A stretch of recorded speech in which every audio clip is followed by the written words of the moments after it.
ఓం శాంతి. ఈరోజు Murali date 30 August 2025. బాబా చెప్తున్నారు, మధురమైన పిల్లలు, జ్ఞానాన్ని బుద్ధిలో ధారణ చేసి పరస్పరము కలిసి తరగతులు నిర్వహించండి. తమ కళ్యాణము మరియు ఇతరుల కళ్యాణము చేసి సత్యమైన సంపాదన చేసుకుంటూ ఉండండి. ప్రశ్న: పిల్లలైన మీకు ఏ అహంకారము ఎప్పుడూ రాకూడదు. జవాబు: ఈ చిన్న చిన్న బాలికలు మాకేం తెలిపిస్తారని అనేక మందికి అహంకారం వస్తుంది. పెద్ద అక్కయ్య లేరంటే అలిగి క్లాస్కు రావటమే నిలిపేస్తారు. ఇది మాయ కలిగించే విఘ్నము. బాబా చెప్తున్నారు, పిల్లలు, మీకు వినిపించే టీచర్ నామరూపాలను చూడక తండ్రి స్మృతిలో ఉండి మురళిని వినండి. అహంకారంలోకి రాకండి. ఓం శాంతి. తండ్రి కూర్చుని పిల్లలకు అర్థం చేయిస్తున్నారు. ఇప్పుడు తండ్రి అని అంటున్నారు అంటే ఇంతమంది పిల్లలకు ఒకే శారీరక తండ్రి ఉండేందుకు వీలు లేదు. వీరు ఆత్మిక తండ్రి. వారికి అనేక మంది పిల్లలున్నారు. పిల్లల కొరకే ఈ టేపు, మురళి మొదలైన సామాగ్రి అంతా ఉంది. మనమిప్పుడు సంగం యుగంలో పురుషోత్తములుగా అయ్యేందుకు కూర్చుని ఉన్నామని పిల్లలకు తెలుసు. ఇది కూడా సంతోషకరమైన విషయము. తండ్రియే పురుషోత్తములుగా చేస్తారు. ఈ లక్ష్మీనారాయణులు పురుషోత్తములు కదా. ఈ సృష్టిలోనే ఉత్తమ పురుషులు, మధ్యమ పురుషులు, కనిష్ఠులు ఉంటారు. ఆదిలో ఉత్తములు, మధ్యలో మధ్యములు, చివరిలో కనిష్ఠులు ఉంటారు. ప్రతి వస్తువు మొదట నూతనమైనదిగా ఉత్తమంగా ఉంటుంది, తర్వాత మధ్యమంగా, తర్వాత కనిష్టంగా అంటే పాతదైపోతుంది. ప్రపంచం కూడా అలాగే అవుతుంది. కావున ఏ విషయాలలో మనుషులకు సంశయం కలుగుతుందో వాటిని గురించి మీరు అర్థం చేయించాలి. చాలా వరకు బ్రహ్మ గురించే ప్రశ్నిస్తారు. వీరిని ఎందుకు కూర్చోపెట్టరు అని అడుగుతారు. వారికి వృక్ష చిత్రంను గురించి అర్థం చేయించాలి. చూడండి, క్రింద తపస్సు చేస్తున్నారు, పైన పూర్తి చివర్లో అనేక జన్మ అంతిమ జన్మలో నిలిచి ఉన్నారు. తండ్రి చెప్తున్నారు, నేను ఇతనిలో ప్రవేశిస్తాను. ఈ విషయాలు అర్థం చేయించేవారు చాలా తెలివైన వారిగా ఉండాలి. ఒక్కరు తెలివిహీనులు వెలువడిన పూర్తి బ్రహ్మకుమారీల పేరునే పాడు చేస్తారు. పూర్తిగా అర్థం చేయించటం రాదు. భలే సంపూర్ణ ఉత్తీర్ణులుగా చివరిలో అవుతారు. ఈ సమయంలో ఎవ్వరూ 16 కల సంపూర్ణంగా అవ్వలేరు.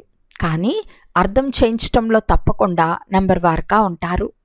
పరంపిత పరమాత్మ పై ప్రీతి బుద్ధి లేదంటే విపరీత బుద్ధి కలవారే కదా. ఎవరైతే ప్రీతి బుద్ధి కలిగిన వారిగా ఉంటారో వారు విజయులు. విపరీత బుద్ధి కలిగిన వారు వినాశనాన్ని పొందుతారు అని మీరు చెప్పవచ్చు. ఇలా చెప్పినా చాలామంది మనుషులు విరుచుకుపడతారు. తర్వాత ఏదో ఒక కలంకాన్ని ఆపాదిస్తారు. జగడం ఆడేందుకు వెనకాడరు. ఎవరు మాత్రం ఏం చేయగలరు? అప్పుడప్పుడు చిత్రాలకు నిప్పు పెట్టేందుకు కూడా వెనకాడరు. బాబా సలహా కూడా ఇస్తారు, చిత్రాలను బీమా చేయించండి. పిల్లల స్థితి గురించి కూడా తండ్రికి తెలుసు. వికారీ దృష్టి గురించి కూడా బాబా రోజు అర్థం చేయిస్తూ ఉంటారు. బాబా, మీరు ఏదైతే వికారీ దృష్టి గురించి అర్థం చేయించారో అది నిజము అని రాస్తారు. ఈ ప్రపంచం తమోప్రధానంగా ఉంది. రోజురోజుకు ఇంకా తమోప్రధానం అవుతూ ఉంటుంది. కలియుగము ఇంకా బాల్య అవస్థలో ఉందని వారు భావిస్తారు. అజ్ఞాన నిద్రలో పూర్తిగా నిద్రపోయి ఉన్నారు. ఇది మహాభారత సంగ్రమ సమయమని కూడా అప్పుడప్పుడు చెప్తారు. కనుక భగవంతుడు ఏదో ఒక రూపంలో తప్పకుండా ఉంటాడు. కానీ రూపాన్ని గురించి చెప్పరు. వారు తప్పకుండా ఎవరిలోనైనా ప్రవేశించాలి. భాగ్యశాలి రథం అని మహిమ ఉంది. ప్రతి ఆత్మకు తన రథం ఉంటుంది కదా. ఆత్మ వచ్చి అందులో ప్రవేశిస్తుంది. పరమాత్మ ప్రవేశించిన రథాన్ని భాగ్యశాలి రథము అని అంటారు. కానీ పరమాత్మ జన్మలు తీసుకోరు. ఇతని పక్కలో కూర్చుని జ్ఞానమిస్తారు. ఎంత బాగా అర్థం చేయిస్తారు. త్రిమూర్తి చిత్రం కూడా ఉంది. త్రిమూర్తులు అని బ్రహ్మ, విష్ణు, శంకరులను అంటారు. తప్పకుండా వీరు ఏదో చేసి వెళ్ళారు. అందుకే వారు వీధులకు, భవనాలకు కూడా త్రిమూర్తి అనే పేరు పెట్టారు. ఉదాహరణకి ఈ రోడ్డుకు సుభాష్ మార్గ్ అని పేరు పెట్టారు. సుభాష్ చరిత్ర అయితే అందరికీ తెలుసు. వారి తర్వాత కూర్చుని వారి చరిత్రను రాస్తారు.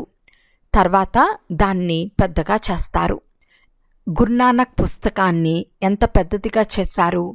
వారు కూర్చుని అంత పెద్దది రాయలేదు. జ్ఞానానికి బదులు భక్తి విషయాలను రాశారు. ఈ చిత్రాలు మొదలైనవి అర్థం చేయించేందుకు తయారు చేయించారు. ఈ కనుల ద్వారా ఏదైతే చూస్తామో అదంతా భస్మైపోతుందని తెలుసు. పోతే ఆత్మ ఇక్కడ ఉండలేదు, తప్పకుండా ఇంటికి వెళ్ళిపోతుంది. ఇలాంటి విషయాలు అందరి బుద్ధిలో కూర్చోవు. ఒకవేళ ధారణ అయితే క్లాస్ ఎందుకు చేరు? 7-8 సంవత్సరాల తర్వాత కూడా క్లాస్ చేయటం నేర్చుకోలేదు. చాలా స్థానాలలో అలాగే నడిపిస్తారు. మాటల విలువ ఎక్కువని అనుకుంటారు. చిత్రాలైతే చాలా ఉన్నాయి. మురళిని ధారణ చేసి దానిపై కొద్దిగా అర్థం చేయిస్తారు. ఇది ఎవరైనా చేయవచ్చు, చాలా సులభం. అయినా బ్రాహ్మణి కావాలని ఎందుకు అంటారో తెలియదు. బ్రాహ్మణి ఎక్కడికైనా వెళ్తే అలిగి ఇంట్లో కూర్చుండిపోతారు, క్లాస్కు రారు, పరస్పరం గొడవ పడతారు. మురళిని ఎవరైనా కూర్చుని వినిపించవచ్చు కదా, తీరిక లేదని అంటారు. ఇది మీకే కాక ఇతరులకు కూడా కళ్యాణం చేయటం. ఇది చాలా గొప్ప సంపాదన. సత్యమైన సంపాదన చేయించాలి అంటే మనుషుల జీవితం వజ్ర సమానంగా అవ్వాలి. స్వర్గంలోకి అందరూ వెళ్తారు కదా, అక్కడ సదా సుఖంగా ఉంటారు. ప్రశ్లాయువు తక్కువగా ఉంటుందని కాదు, ప్రశ్లాయువు కూడా ఎక్కువగానే ఉంటుంది. అది అమరలోకము. కానీ పదవులు ఎక్కువ తక్కువగా ఉంటాయి. కావున ఏ టాపిక్ గురించి అయినా క్లాస్ చేయించాలి. మంచి బ్రాహ్మణి కావాలని ఎందుకంటారు? పరస్పరం కలిసి క్లాస్ నడిపించగలరు, గొడవ పడరాదు. కొందరికి ఈ చిన్న చిన్న బాలికలు ఏమర్థం చేయిస్తారు అని అహంకారం వచ్చేస్తుంది. మాయ విఘ్నాలు కూడా చాలా వస్తాయి. జ్ఞానం బుద్ధిలో కూర్చోదు. బాబా ప్రతిరోజు అర్థం చేయిస్తూ ఉంటారు. శివ్ బాబా ఏదైనా ప్రత్యేకమైన విషయాన్ని గురించి అర్థం చేయించరు కదా. వారు సాగర్లు, ఉప్పొంగుతూ ఉంటారు. అప్పుడప్పుడు పిల్లలకు, అప్పుడప్పుడు వెలుపలి వారికి తెలిపిస్తూ ఉంటారు. మురళి అందరికీ దొరుకుతుంది. అక్షరాలు రాకుంటే నేర్చుకోవాలి కదా. తమ ఉన్నతి కొరకు పురుషార్థం చేయాలి. తమ కళ్యాణంతో పాటు ఇతరుల కళ్యాణం కూడా చేయాలి. ఈ బ్రహ్మా బాబా కూడా వినిపించగలరు కదా. కానీ పిల్లల బుద్ధి యోగం శివబాబా వైపు ఉండాలి. కనుక సదా శివబాబా చెప్తున్నారని భావించండి. శివబాబానే స్మృతి చేయండి. శివబాబా పరంధామం నుండి వచ్చి మురళి వినిపిస్తున్నారు. ఈ బ్రహ్మ పరంధామం నుండి వచ్చి వినిపించరు. శివబాబా ఈ బ్రహ్మరథంలో వచ్చి మాకు మురళి వినిపిస్తున్నారు అని భావించండి. ఇది బుద్ధిలో గుర్తుండాలి. యథార్థ రీతిలో ఇది బుద్ధిలో గుర్తున్న స్మృతి యాత్ర జరుగుతూ ఉంటుంది కదా. కానీ ఇక్కడ కూర్చుని ఉన్న అనేక మంది బుద్ధి యోగం అటూ ఇటూ వెళ్ళిపోతూ ఉంటుంది. ఇక్కడ మీరు బాగా స్మృతి యాత్ర చేయవచ్చు. లేకుంటే మీ ఊరు గుర్తుకు వస్తుంది, ఇల్లు వాకిళ్ళు గుర్తుకు వస్తాయి. శివబాబా ఇతనిలో కూర్చుని మమ్మల్ని చదివిస్తున్నారు అని బుద్ధిలో గుర్తుంటుంది.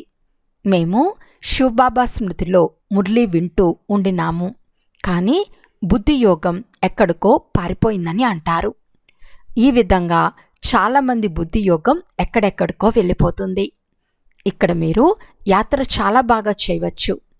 శివబాబా పరంధామం నుండి వచ్చారని భావిస్తారు. బయట ఇతర గ్రామాలు మొదలైన స్థానాలలో ఉన్నందున ఈ ఆలోచన రాదు. కొంతమంది శివబాబా మురళిని ఈ చెవుల ద్వారా వింటున్నామని భావిస్తారు.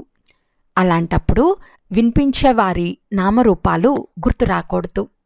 ఈ జ్ఞానమంతా అంతరంగానికి సంబంధించింది. శివబాబా మురళి వింటున్నామని అంతరంగంలో గుర్తుండాలి. ఫలానా అక్కయ్య వినిపిస్తున్నారని అనుకోరాదు. శివబాబా మురళి వింటున్నామని భావించాలి. ఇవి కూడా స్మృతిలో ఉండేందుకు యుక్తులు. బాబా చెప్తున్నారు, ఎంత సమయం మురళిని వింటున్నామో అంత సమయం స్మృతిగా లెక్క వేయబడదు. బాబా చెప్తున్నారు, అనేక మంది బుద్ధి ఎక్కడెక్కడికో వెలుపలికి వెళ్తూ ఉంటుంది. పొలాలు, పంటలు మొదలైనవి గుర్తుకొస్తూ ఉంటాయి. బుద్ధియోగం ఎక్కడ వెలుపలి భ్రమించరాదు. శివబాబాను స్మృతి చేయటంలో ఏ కష్టమూ లేదు. కానీ మాయ స్మృతి చేయనివ్వదు. పూర్తి సమయం శివబాబా స్మృతి ఉండదు. ఇంకా ఏవేవో ఆలోచనలు వచ్చేస్తాయి. నెంబర్వార్ పురుషార్థానుసారంగా ఉన్నారు కదా. ఎవరు చాలా సమీపమైన వారో వారి బుద్ధిలో బాగా కూర్చుంటుంది. అందరూ 8 మాలలో రాలేరు. జ్ఞానము, దైవీ గుణాలు అన్నిటినీ స్వయంలో పరిశీలించుకోవాలి. మాలో ఏ అవగుణము లేదు కదా, మాయకు వశమై ఏ వికర్మ చేయటం లేదు కదా అని ప్రశ్నించుకోవాలి. కొందరు చాలా లోబుల్గా ఉంటారు. లోభభూతం కూడా ఉంటుంది. కావున మాయ ఎలా ప్రవేశిస్తుంది అంటే సదా ఆకలి ఆకలి అని అంటూ ఉంటారు. కొంతమంది తినటంలో చాలా ఆసక్తిని కలిగి ఉంటారు. తినటం కూడా నియమానుసారంగా ఉండాలి. చాలామంది పిల్లలు ఉన్నారు. ఇంకా అనేక మంది పిల్లలు తయారవ్వనున్నారు. ఎంతమంది బ్రాహ్మణీలుగా అవుతారో పిల్లలకు కూడా చెప్తాను. మీరు బ్రాహ్మణులుగా అయి కూర్చోండి. మాతలను ముందుంచుతారు. శివశక్తి భారత్ మాతలకు జయము. తండ్రి చెప్తున్నారు, స్వయాన్ని ఆత్మగా భావించి తండ్రిని స్మృతి చేయండి. స్వదర్శన చక్రాన్ని త్రిప్పుతూ ఉండండి. మీరు బ్రాహ్మణులు, స్వదర్శన చక్రధారులు. కొత్తవారెవరైనా వస్తే ఈ మాటలు అర్థం చేసుకోలేరు. మీరు సర్వోత్తమ బ్రాహ్మణ ముఖవంశావళి బ్రాహ్మణ కులభూషణులు, స్వదర్శన చక్రధారులు.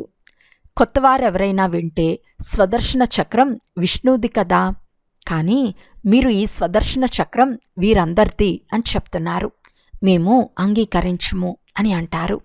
అందుకే కొత్త వారిని సభలోకి అనుమతించరు, అర్థం చేసుకోలేరు. కొందరు ఎందుకు మాకు అనుమతినివ్వరు, మేమైనా తెలివిలేని వారమా, ఇతర సత్సంగాలలోకి ఎవరైనా వెళ్తారు కదా అని విరుచుకుపడతారు. అక్కడ శాస్త్రాల మాటలే వినిపిస్తూ ఉంటారు. అది వినేందుకు ప్రతి ఒక్కరికి హక్కు ఉంది. ఇక్కడ కాపాడవలసి ఉంటుంది. ఈ ఈశ్వర్య జ్ఞానం బుద్ధిలో కూర్చోకుంటే విరుచుకుపడతారు. చిత్రాలను కూడా సంభాళించాలి. ఈ అసురీ ప్రపంచంలో దైవీ రాజధానిని స్థాపించాలి. ఎలాగైతే క్రీస్తు వచ్చి తన ధర్మాన్ని స్థాపించాడో అలా ఈ తండ్రి దైవీ రాజధానిని స్థాపిస్తున్నారు. ఇందులో హింస చేసే ప్రస్తావనే లేదు. మీరు కామఖడ్గాన్ని ఉపయోగించరు, స్థూల హింస చేయరు. మల్ల వస్త్రాలను శుభ్రం చేశారని మహిమ ఉంది. మనుషులు పూర్తి గాఢ అంధకారంలో ఉన్నారు. తండ్రి వచ్చి ఘోర అంధకారం నుండి దివ్యమైన ప్రకాశమయంగా చేస్తారు. అయినా కొందరు బాబా బాబా అంటూ అంటూ బాబా నుండి ముఖాన్ని తిప్పుకునేస్తారు, చదువును వదిలేస్తారు. భగవంతుడు విశ్వానికి యజమానులుగా చేసేందుకు చదివిస్తున్నారు. ఇలాంటి చదువును వదిలేసేవారిని మహామూర్ఖులు అని అంటారు. ఎంత గొప్ప ఖజానా లభిస్తుంది. మరి అటువంటి తండ్రిని ఎవరూ వదలరాదు.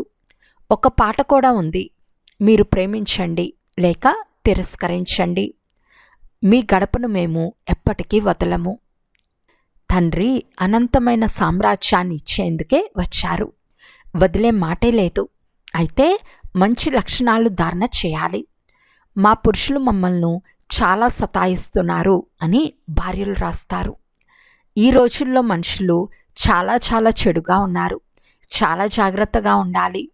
అన్నయ్యలు అక్కయ్యలను కాపాడాలి.